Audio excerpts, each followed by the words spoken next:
Subscribe करें GST platform YouTube channel को और बेल आइकन प्रेस कर लें जीएसटी और इनकम टैक्स की वीडियोस सबसे पहले देखने के लिए। Good morning friends, GST platform के यूट्यूब चैनल में आप सभी का स्वागत है। जी हाँ फ्रेंड्स, इस बार की टैक्स ऑडिट रिपोर्ट में एक बेहद इंपॉर्टेंट क्लॉज जो है वो ऐड किया गया है, जिसमें जीएसटी का एक्सपेंडिचर और उससे रिलेटेड ब्रेकअप जो है वो मांगा जा रहा है। जुड़े रहिएगा इस वीडियो के एंड तक। आपकी हर एक क्वेरी की जवाब एप्लीकेबल है, नहीं है, कब से है, क्या डिटेल्स है, सारी चीजें इसमें आपको पता लग जाएंगी। सबसे पहले, क्या ये जो क्लॉज है ये टैक्स ऑडिट रिपोर्ट जो अभी आपको फाइल करनी है असेसमेंट ईयर 22-23 उसके लिए एप्लीकेबल है या नहीं, वो समझिए। आप लोगों को काफी कंफ्यूजन है। मैंने कमेंट में देखा है, काफी लोग कह रहे हैं कि ये जो है 31 मार्च 2022 तक अबेयंस में है। जी नहीं, ध्यान से पढ़िए। जो ये ऑर्डर आया था 25 मार्च 2021 को, इसमें क्या बातें लिखी गई। Section 44AB of the income tax act requires specified persons to furnish tax audit report, जो कि 3CD होता है, 3CB होता है, 3CA होता है। 3CD में आपको अनेक्सर्स और क्लॉजेस दिए जाते हैं, जिसमें क्लॉज 44 जो है वो ऐड किया गया है और 30C। अभी हम लोग बात कर रहे हैं क्लॉज 44 की, जो जीएसटी के एक्सपेंडिचर की बात करता है। अब यहां पर क्या लैंग्वेज लिखी हुई है वो देखिए। However, the reporting under clause 30C and clause 44 of the tax audit report was kept in abeyance till 31st March 2019। सबसे पहले यहां पर जो डेट मेंशन्ड है कि आपका जो ये रिक्वायरमेंट है 44 नंबर क्लॉज के लिए, वो 31 मार्च 2019 तक अबेयंस में है। ये कोई ईयर की बात नहीं कर रहा, ये कर रहा है रिपोर्टिंग इस दिन तक आपको नहीं करनी है। इसके बाद ये जो अबेयंस की डेट थी 31 मार्च 2019, इसे एक्सटेंड किया गया 31 मार्च 2020। इस डेट तक जो भी आप टैक्स ऑडिट फर्निश करेंगे उसमें ये क्लॉज आपको नहीं डालना है। इसके बाद इसे फर्दर एक्सटेंड किया गया 31 मार्च 2021 तक, यानी कि इस दिन तक जो भी ऑडिट रिपोर्ट्स फर्निश होंगी उसमें ये क्लॉज आपको नहीं डालना है। इसके बाद इसे फर्दर एक्सटेंड किया गया। It has been decided by the board that the reporting under clause 44 of the tax audit report, reporting इस क्लॉज के अंदर किस दिन तक अबेयंस में है, टिल 31 मार्च 2022। यानी कि जो ऑडिट रिपोर्ट आप 31 मार्च 2022 तक फर्निश कर देंगे उसमें ये रिपोर्टिंग नहीं जाएगी।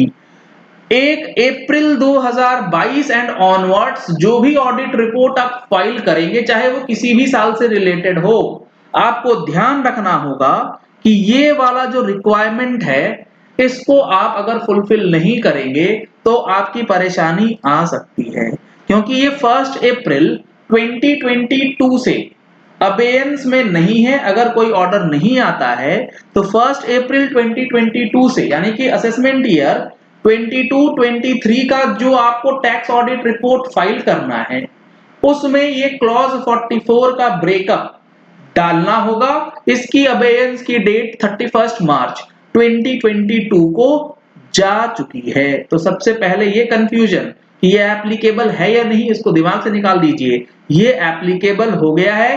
1 अप्रैल से आपको असेसमेंट ईयर 2023 के लिए जो आपको टैक्स ऑडिट भरना है उसमें ये डिटेल्स आप भरेंगे।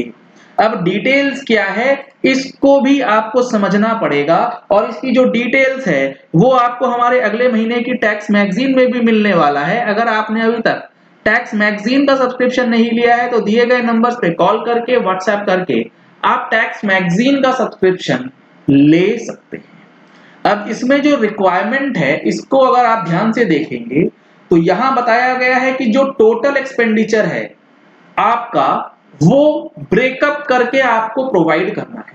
चाहे आप जीएसटी में रजिस्टर्ड हैं या फिर आप जीएसटी में रजिस्टर्ड नहीं है, दोनों ही सिचुएशन में आपको यहां पर एक्सपेंडिचर का ब्रेकअप करना है। सबसे पहला जो ब्रेकअप है वो है कि टोटल अमाउंट ऑफ एक्सपेंडिचर कितना इनकर हुआ है।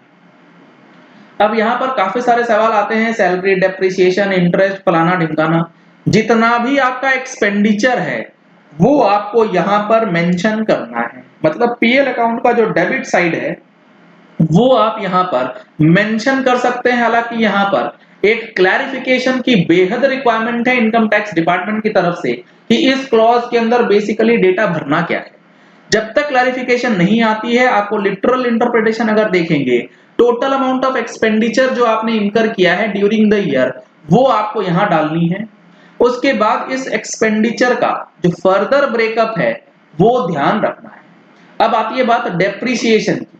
तो डेप्रिसिएशन जो है वो एक्सपेंडिचर जो इनकर किया गया, अब डेप्रिसिएशन इनकर्ड एक्सपेंडिचर है या नहीं है ये चीज आपको देखनी है, क्योंकि इसका फर्दर ब्रेकअप आप देखेंगे तो यहां पर डेप्रिसिएशन का ब्रेकअप पढ़ने से आपको क्लियर नहीं होगा कि डेप्रिसिएशन यहां पर जाएगा या नहीं जाएगा। तो डेप्रिसिएशन एक ऐसा आइटम है जहां पर आपको इस चीज को लेकर के क्लैरिफिकेशन का वेट करना होगा कि डालना है या नहीं। बाकी जो खर्चे हैं वो आपको कहीं ना कहीं किसी ना किसी हेड में फीड करना है। जैसे टोटल एक्सपेंडिचर आपने डाल दिया, इसके बाद उस टोटल एक्सपेंडिचर में से वो एक्सपेंडिचर जो कि आपने किसी रजिस्टर्ड फर्म से लिया है वो डालना है, प्लस वो एक्सपेंडिचर जो आपने अनरजिस्टर्ड फर्म से या अनरजिस्टर्ड एंटिटी से लिया है। जैसे सैलरी का खर्चा है वो अनरजिस्टर्ड होगा, आपके एम्प्लॉय रजिस्टर्ड नहीं होते जीएसटी में, वो आपको अनरजिस्टर्ड खर्चे में डालना है। जब आपने रजिस्टर्ड का अमाउंट डाला है उसमें आपको फर्दर 4 ब्रेकअप डालना है। रजिस्ट्रेशन जो है वो लिया गया है डीलर के द्वारा, लेकिन आपने जो उससे माल खरीदा है वो है एग्जेम्प्टेड, तो आपको उसका डिटेल्स डालना है। रजिस्ट्रेशन तो लिया गया है डीलर के द्वारा लेकिन वो है कॉम्पोजिशन में, तो उसका अलग ब्रेकअप डालना है।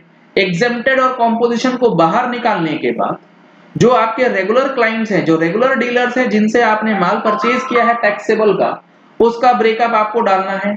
उसके बाद इन तीनों का जो अमाउंट है टोटल, उसका क्या पेमेंट आपने किया है during the year registered entities को, ये ब्रेकअप भी आपको यहां पर डालना पड़ेगा। तो इस तरीके से आपको क्लॉज 44 जो है वो तैयार करना होगा। काफी इंपॉर्टेंट है, असेसमेंट ईयर 22-23 के लिए एप्लीकेबल है अनटिल अनलेस ये डेट फिर से जो है वो एक्सटेंड या अबेयंस में लिए आपको नहीं दिया जाता है। चलिए इस वीडियो को यही एंड करते हैं। आशा करते हैं कि पॉइंट आपको क्लियर हो गया होगा। क्लॉज 44 में जीएसटी का खर्चा और उसका ब्रेकअप जो है किसे डालना है किसे नहीं। अगर आपने हमारे चैनल पे फर्स्ट टाइम ट्यून इन किया है तो चैनल को सब्सक्राइब करने के लिए नीचे दिया गया रेड कलर का सब्सक्राइब बटन प्रेस कर लीजिए, साथ में जो बेल आइकन है उसे प्रेस कर लीजिएगा ताकि वीडियोस की नोटिफिकेशंस आप तक रेगुलरली पहुंचती रहें। Thank you and have a nice day.